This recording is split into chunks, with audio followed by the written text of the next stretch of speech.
नाजरीन, आज हम आपको दरिंदगी की एक जिंदा मिसाल दिखाते हैं कि हाफिजाबाद की नायला को उसके सगे भाइयों ने 20 साल तक सिर्फ कमरे में इसलिए बंद रखा ताकि वो जायदाद का हिस्सा ना मांग सके। हाफिजाबाद का ऐसा मोहल्ला जहां तंग गलियां हैं, गुंजान आबादी है, आसपास घरों का हुजूम है। कितने लोगों ने उसकी चीखों को और उसकी सुस्कियों को सुना होगा।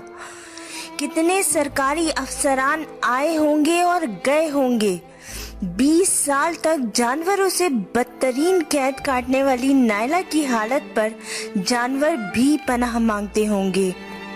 नाजरीन, बहनें भाइयों की जान होती हैं, उनकी लाडली होती हैं। उनके ऊपर ज़रा सा भी कुछ आ जाए तो भाई फौरन उनका सहारा बनते हैं। और ये सफाक और दरिंदा भाई नायला को खाना शॉपर में बांध कर फेंक जाता था। वो खाती है, नहीं खाती, वो कैसे उठती है, कैसे सोती है, ये इस कमरे में पड़ी गंदगी के अंबार और बदबू से अंदाजा लगाया जा सकता है। मेरी एक बात समझ में नहीं आती कि पूरे मोहल्ले में 20 साल तक कोई ऐसा शख्स नहीं था जो इस जुल्म का पर्दाफाश करता। कितने लोग आए होंगे, कितने लोग गए होंगे, कितने पुलिस वाले तब्दील होंगे, कितने सियासी रहनुमा तब्दील हुए होंगे। किसी एक को भी अंदाजा नहीं हुआ इस बात का।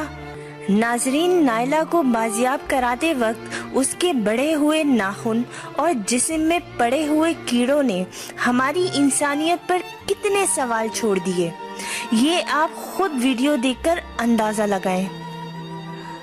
इस मुल्क में कानून अंधा और जालिम को आज़ादी है। और ऊपर से सितम ज़रीफ़ी ये कि जब रिपोर्टर ने नायला के भाई से सवाल किया कि तुमने क्यों अपनी बहन को 20 साल तक इस कमरे में बंद रखा, तो उस जालिम, जाबिर, सफाक और जाहिल भाई ने उस रिपोर्टर को भरम दिखाते हुए कहा कि तुम ज़रा लिहाज से बात करो।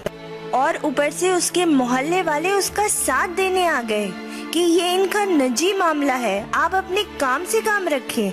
नाजरीन, पता नहीं कितनी नायला आज भी जागीरदारों, सरदारों, वडेरों, जालिम अफसरान या हमारी अपनी लालच की भीड़ चढ़कर तहखानों में जानवरों से भी बदतर जिंदगी गुजार रही होंगी।